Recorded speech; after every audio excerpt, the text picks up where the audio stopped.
नमस्कार दोस्तों, आज इस वीडियो में शहीद भगत सिंह के बारे में जानकारी प्राप्त करेंगे। भगत सिंह जो एक स्वतंत्र सेनानी और क्रांतिकारी थे, आपने ब्रिटिश शासन के खिलाफ आवाज उठाई और अपने वतन के लिए शहीद हुए। भगत सिंह का जन्म 28 सितंबर 1907 को पंजाब प्रांत के लायलपुर जिले के बंगा गांव, अब पाकिस्तान, में हुआ। उनके पिता सरदार किशन सिंह और माता विद्यावती कौर एक देशभक्त परिवार से थे। उनके चाचा अजीत सिंह और स्वर्ण सिंह ब्रिटिश शासन के विरोधी और आज़ादी के आंदोलनों में सक्रिय थे। इसलिए भगत सिंह को बचपन से ही देशभक्ति और बलिदान की प्रेरणा घर के वातावरण से मिली। भगत सिंह का बचपन बहुत जिज्ञासु और साहसी था। वे बचपन में खेतों से मिट्टी लाते और उसमें बंदूकें छिपाने का खेल खेलते। 1919 के जलियांवाला बाग हत्याकांड ने उनकी आत्मा को झकझोर दिया। उस समय वे मात्र 12 वर्ष के थे। अमृतसर जाकर उन्होंने उस स्थान की मिट्टी को बोतल में भर लिया और उसे पूजा की तरह अपने पास रखा। उन्होंने लाहौर के नेशनल कॉलेज में पढ़ाई की, जिसे लाला लाजपत राय ने स्थापित किया था। यहाँ उन्हें स्वतंत्रता संग्राम और क्रांतिकारी विचारों से गहरी प्रेरणा मिली। भगत सिंह किशोरावस्था से ही अंग्रेजों की नीतियों के खिलाफ सक्रिय हो गए। 1921 में गांधी जी के असहयोग आंदोलन में उन्होंने बढ़चढ़कर हिस्सा लिया। लेकिन जब गांधी जी ने चौरी चौरा कांड के बाद आंदोलन वापस ले लिया तो भगत सिंह निराश हुए। यहीं से उनके मन में यह विश्वास पक्का हो गया कि केवल अहिंसा से आज़ादी नहीं मिल सकती। उन्होंने नौजवान भारत सभा की स्थापना की, जिसका उद्देश्य था युवाओं को आज़ादी की लड़ाई के लिए संगठित करना। 1920 के दशक में क्रांतिकारी संगठनों का उदय हुआ। चंद्रशेखर आजाद, राम प्रसाद बिस्मिल, अशफाक उल्लाह खां जैसे नेता पहले से सक्रिय थे।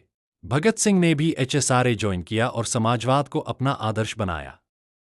उनका मानना था कि केवल राजनीतिक आज़ादी ही नहीं, बल्कि सामाजिक और आर्थिक समानता भी आवश्यक है। 1928 में साइमन कमीशन भारत आया। लाहौर में 30 अक्टूबर इसका हर जगह विरोध हुआ। साइमन कमीशन के खिलाफ प्रदर्शन में पुलिस ने लाठीचार्ज किया। इसमें लाला लाजपत राय गंभीर रूप से घायल हुए और कुछ दिन बाद उनकी मृत्यु हो गई। लाला जी की मृत्यु से भगत सिंह क्रोधित हो उठे। उन्होंने अपने साथियों राजगुरु, सुखदेव और चंद्रशेखर आजाद के साथ जेम्स एस्कॉट, लाठीचार्ज के आदेशक, को मारने की योजना बनाई। लेकिन गलती से उन्होंने सैंडर्स नामक पुलिस अधिकारी की हत्या कर दी। इसके बाद भगत सिंह भूमिगत हो गए और गुप्त रूप से क्रांतिकारी गतिविधियां जारी रखीं। HSRA का मानना था कि जनता तक अपनी आवाज पहुंचाने के लिए कोई बड़ा कदम उठाना जरूरी है। इसलिए 8 अप्रैल 1929 को भगत सिंह और बटुकेश्वर दत्त ने दिल्ली की सेंट्रल असेंबली में गैरघातक बम फेंके।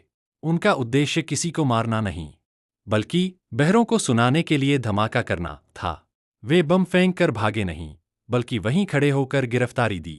अदालत में उन्होंने ब्रिटिश साम्राज्यवाद के खिलाफ क्रांतिकारी विचारों को खुलकर प्रस्तुत किया। जेल में रहते हुए भगत सिंह ने भूख हड़ताल की। उनकी मांग थी कि क्रांतिकारियों को राजनीतिक कैदी का दर्जा दिया जाए। भूख हड़ताल 63 दिन तक चली, जिसने पूरे देश का ध्यान खींचा। जेल में रहते हुए उन्होंने किताबें पढ़ी और कई लेख लिखे।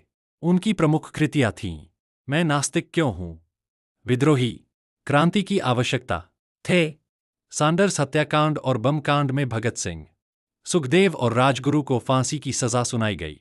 कई बड़े नेताओं ने दया याचिका की अपील की, लेकिन अंग्रेजी सरकार टस से मस नहीं हुई। 23 मार्च 1931 को लाहौर जेल में तीनों क्रांतिकारियों को फांसी दी गई। उन्हें तय समय से 11 घंटे पहले ही फांसी पर चढ़ा दिया गया। उनकी अंतिम यात्रा में लाखों लोग उमड़ पड़े और पूरा देश इंकलाब जिंदाबाद के नारों से गूंज उठा। भगत सिंह मात्र 23 वर्ष की आयु में शहीद हो गए, लेकिन उनकी शहादत ने स्वतंत्रता आंदोलन को नई ऊर्जा दी। उनकी सोच थी कि आज़ादी केवल अंग्रेजों से छुटकारा पाना नहीं है, बल्कि समाज में बराबरी और न्याय स्थापित करना भी है। आज भी वे युवाओं के आदर्श हैं।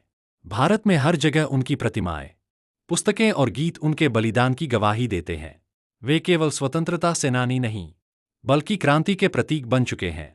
भगत सिंह के लिए एक कमेंट बनता है।